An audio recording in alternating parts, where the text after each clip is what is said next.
tiene una epidemiología similar a la migraña, pero como la migraña genera demasiados problemas, el paciente rápidamente va a la atención médica. Y el síndrome de piernas inquietas, en lo particular, te voy a confesar algo, no me gusta tanto el nombre porque parecería que es algo sin importancia. A lo largo de la entrevista veremos que una enfermedad que conlleva un riesgo cardiovascular. Y si bien es cierto, como tú lo dijiste en la introducción, es una necesidad de estar moviendo las piernas, va más allá del simple hecho de la necesidad de mover las piernas. El síndrome de piernas inquietas es debida a una deficiencia de hierro intracerebral en un lugar que se llama sustancia negra del mesencéfalo, que es una área del encéfalo, ¿verdad? Por algunas razones que tienen que ver factores genéticos principalmente o adquiridos, que vamos a abordarlo a lo largo de la entrevista, esta deficiencia de hierro genera una disregulación de un neurotransmisor importante que se llama dopamina y de otro neurotransmisor que se llama glutamato. La disregulación de estos dos neurotransmisores va a llevar, por un lado, a esa necesidad imperiosa y urgente de mover las piernas, y por otro lado, lo va a llevar al movimiento de las piernas. Y puede ser un disruptor del sueño. ¿Qué quiere decir? El típico escenario en donde se presenta la síndrome de piernas inquietas es cuando el paciente está sentado por largo tiempo o está acostado ya listo para dormir. Y en ese momento, fíjate que es bien interesante porque el paciente a veces no lo puede definir y dice, siento una sensación rara de mover las piernas, y en casos extremos el paciente tiene que ponerse en pie desde su cama y empezar a caminar para mermar el síntoma. Estaba leyendo un dato que afecta más a las mujeres. ¿Por qué afecta más a este sector? Tiene que ver con los factores de riesgo.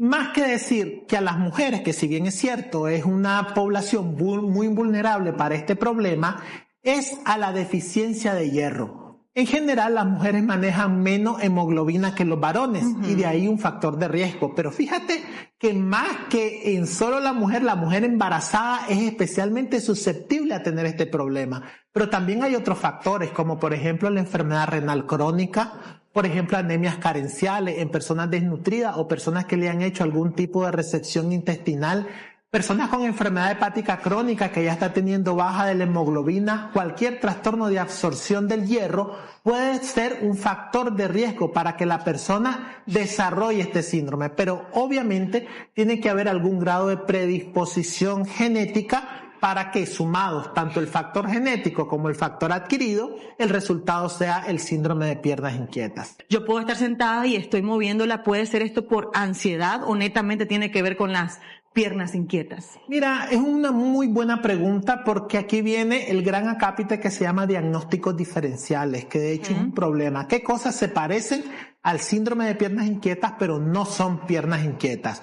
Muchos de ellos es el tics. Lo que tú acabas de mencionar es el tics. El tics es un trastorno del movimiento, el único que tú lo puedes cesar de manera voluntaria. Es decir, la persona se está moviendo y se percata, puede iniciar de una manera semiconsciente o inconsciente, pero al darme cuenta y si yo lo quiero cesar, yo lo logro cesar. A diferencia pues del síndrome de piernas inquietas, en donde hay una primero sensación. En el tics la persona se mueve por algún episodio de ansiedad, de estrés y lo cesa. Exacto. Otro diagnóstico diferencial es la insuficiencia venosa. Y vieras en la consulta qué cantidad de pacientes llevan años siendo tratados como insuficiencia venosa y en realidad lo que tienen es un síndrome de piernas inquietas. Y el tratamiento es diametralmente diferente. En la insuficiencia venosa ocurre una sensación de ardor, incomodidad o pesadez generalmente al final de la tarde o después de un gran periodo de estar en pie. Por ejemplo, las personas que trabajan en las maquilas o los cirujanos que pasan mucho tiempo de pie operando. Guardas de seguridad. Este tipo de personas se les recarga las venas, porque las venas son vasos de capacitancia, se distienden y eso va a generar el problema. Entonces, una gran diferencia entre la insuficiencia venosa y el síndrome de piernas inquietas es que el síndrome de piernas inquietas ocurre en el reposo y la insuficiencia venosa ocurre después de una tarea laboral o largos periodos de estar de pie. El diagnóstico es clínico, aunque existen algunas pruebas que uno puede hacer y se debe auxiliar siempre con la biometría hemática y con la cinética de hierro para ver cómo está el hierro.